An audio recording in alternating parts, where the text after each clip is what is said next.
welcome back to the channel. As you can see, we have a guest. But here on my channel, I talk about my life as a beauty queen, as a wife, and as a mama. I feel like I give y'all the beauty queen and the mama part, but I haven't done much with the wife content, and we're trying to do better about that by incorporating husband to share some things. So y'all, this is my husband, Corey. He's made an appearance before, but it's been a while. I think the last video was when we were talking about how we got Blair to sleep through the night. I have no idea, but we're here. We're back. Say hi. Let's get it to it. Okay, y'all, so today we're going to be talking about our miscarriage journey, experience, whatever. We are 2 months post miscarriage now. So it has been a journey, and we just, want to share about what we've experienced for any other couples that, are going through it and you feel kind of alone, or you need hope for healing. So that's what we're going to talk about today. So we got pregnant at the beginning of the year.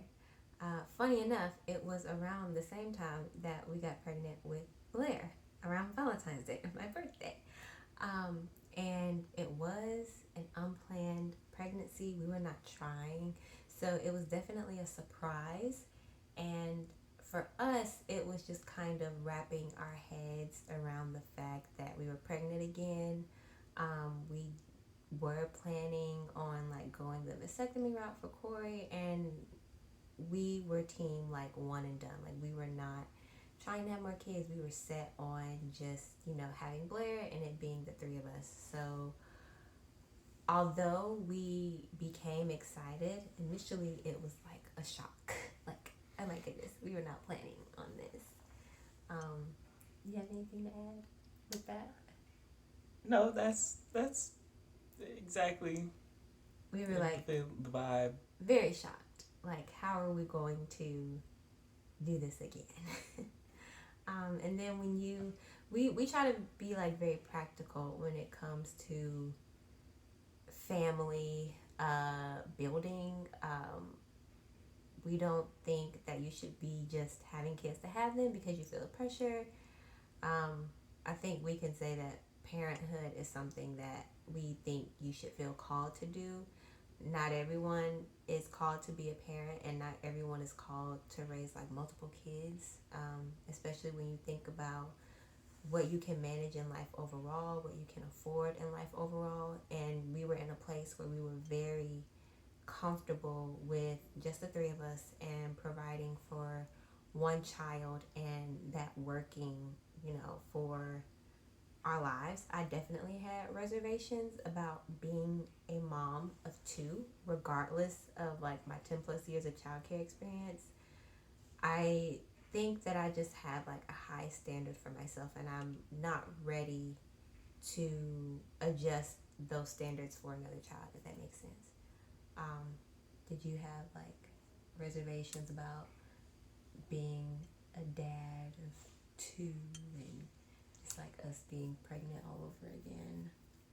So I feel like I didn't have the same concerns. Anybody that knows me will say that I'm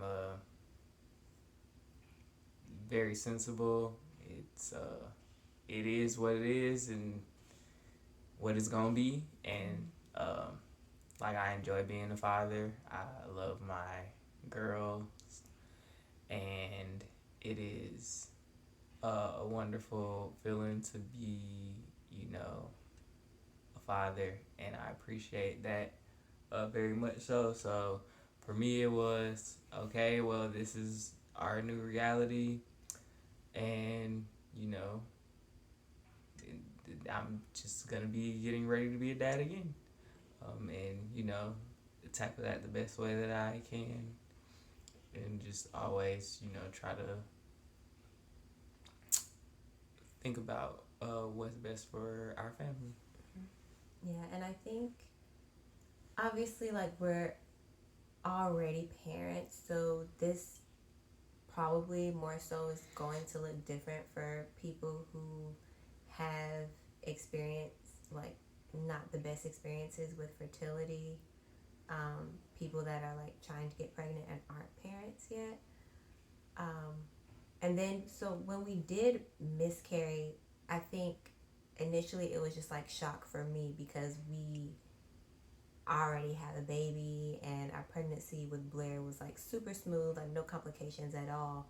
So I did not even think that miscarrying was a possibility um, for us. And it just it just hurt. Like it just hurt because I think in some cases for me it was like a tease. Like we already have a baby, we know what this can grow into, how much we can fall in love, with a child, and for it to not have gone full term, it's kind of like, dang, like I wonder what it would have been like.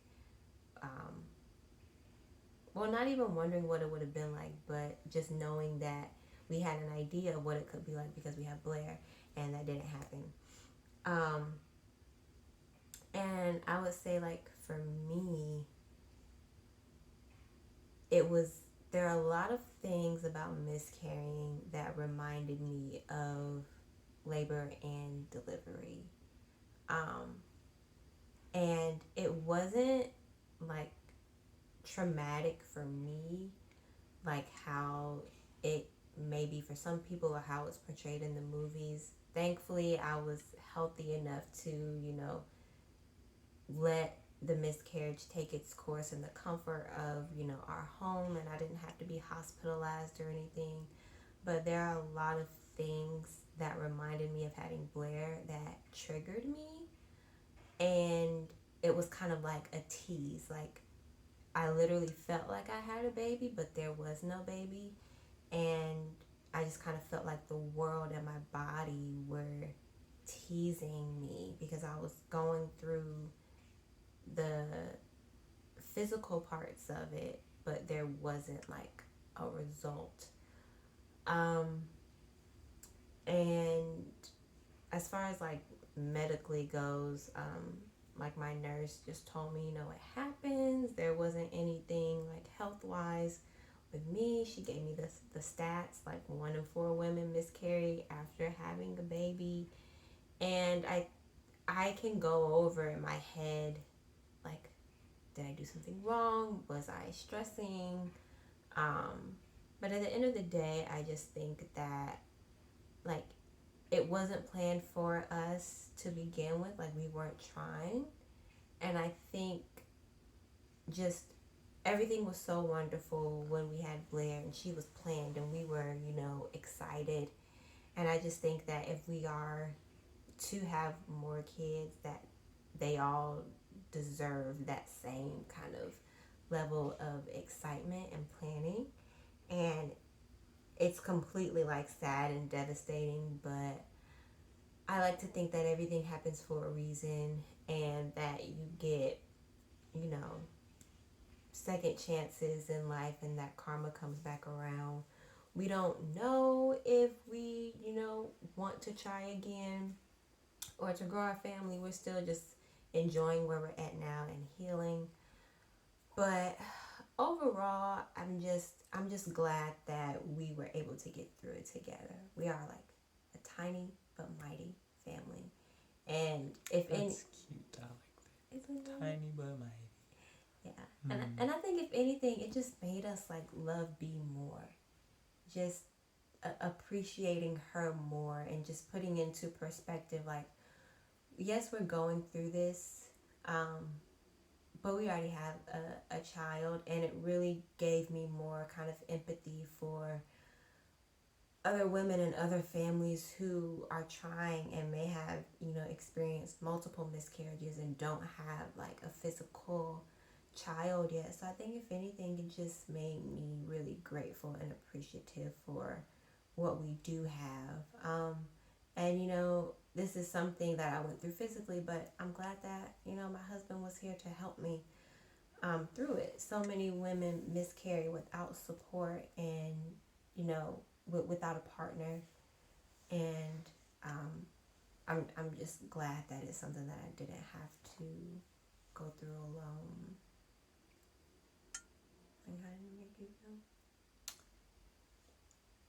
feel? Um, I kind of put all my feelings in a box. Um, because when you let me know, I was actually at work and I could hear it in your voice how hurt you were.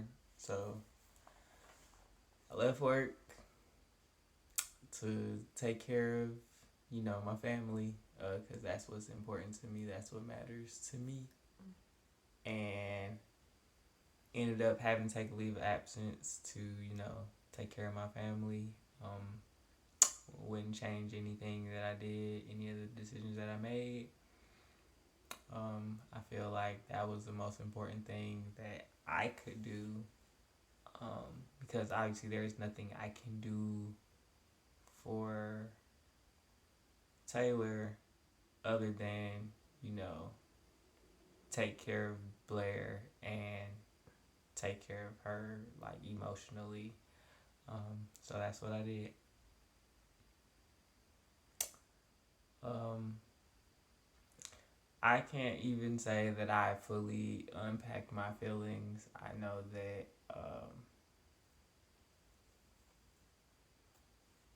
it comes in waves. Like I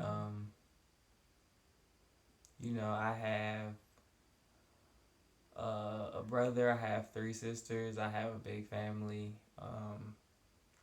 Not necessarily saying that I want a large family, but I have a big family, and I know that love only grows when you add people to it. It is not a finite amount of love that you have to give. You can give infinitely, and I have been able to do that as a sibling, as a cousin, as a grandchild, as great grand. So for me, just knowing that my child, who I feel like could tell, because she started sharing more, she started helping more, almost like she was preparing herself for a big sister role. That So is very true. I remember that, and it's crazy how intuitive children are, and like how connected they are. I do remember that. Like, yeah, like when we found out we were pregnant with when we found out we were pregnant, like there was a shift that happened in Blair, and that almost, I guess you could say, like a developmental milestone or whatever. But she just became like more cuddly, and she was sharing more, and it did seem like she was preparing herself like mentally and spiritually. And even when we miscarried, it was, I found out, I started bleeding a few days before my pregnancy confirmation appointment, and at my pregnancy confirmation appointment they confirmed that I miscarried. And because I work part-time and am basically like a full-time stay-at-home mom, B goes everywhere with me, and she went with me to the doctor's appointment. And it's like, even that morning, she was like really inconsolable that morning because she was teething. And even then it was just like something more, like she knew something was wrong. She was just like more observant than she is, more quiet, just kind of like very shifty, um and clingy. um so yeah, so that's always just very interesting how intuitive they could be. And even though like she can't put words together yet, she like comforted me in her own little way. She was, I guess, very patient with me for like an 18-month old, or like 16 months at the time. But it's always interesting how intuitive kids are when we're going through things. So, yeah. It's it's been difficult, y'all. But like Corey said, it definitely comes in waves.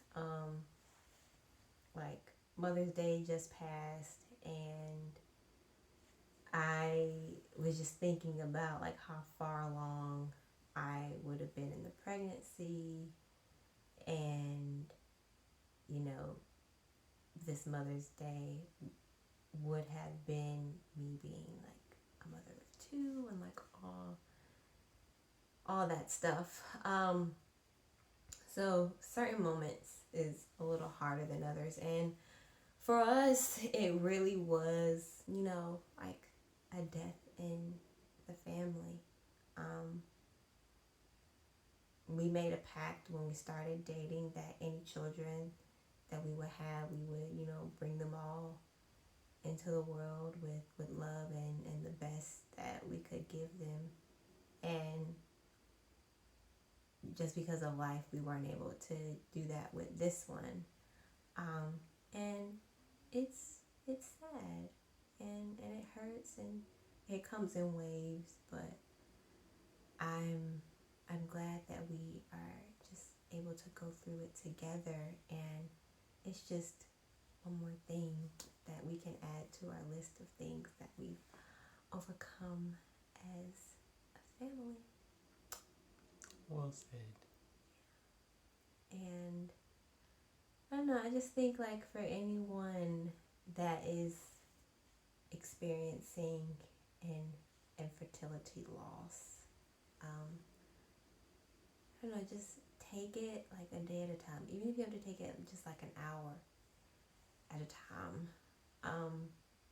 I think just sharing the weight of the loss helps if you have a good support system, and then just finding ways to connect with a community, with other people, and then just figuring out what your options are for growing your family if it's still something that you want to do.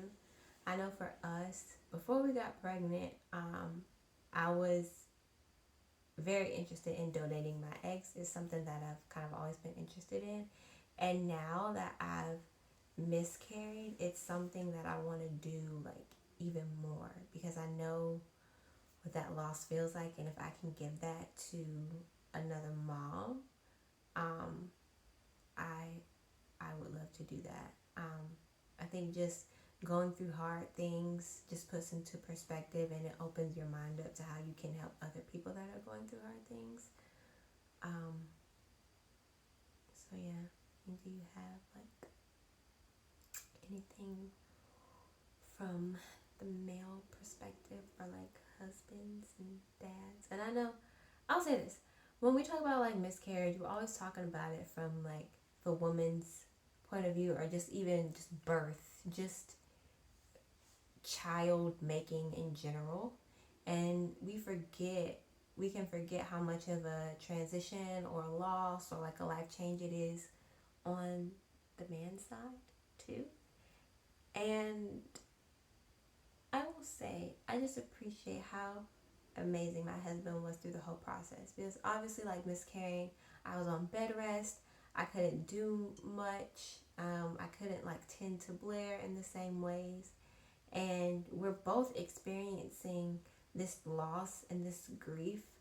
But Corey had to put off his grief much longer than I, because in addition to that grief, he also had to take care of me, because I was essentially like on bed rest. I was sick. I couldn't do a lot of things. Um, so being a caretaker while grieving is difficult. Um, and I just like appreciate him for doing that. And I think something else that like kind of like influences the waves and like the healing processes, I think it may be safe to say that we're kind of like on two different grieving timelines, because he couldn't grieve immediately after the fact because he had to take care of me. Um, and I was able to grieve immediately and kind of couldn't do anything else but grieve because I was like physically not able to do anything. Um, so yeah, I think that's also like a big part of it as well. Um, I think the grieving timelines have been. It's okay. I think the grieving timelines have been a very another interesting aspect that people don't talk about a lot.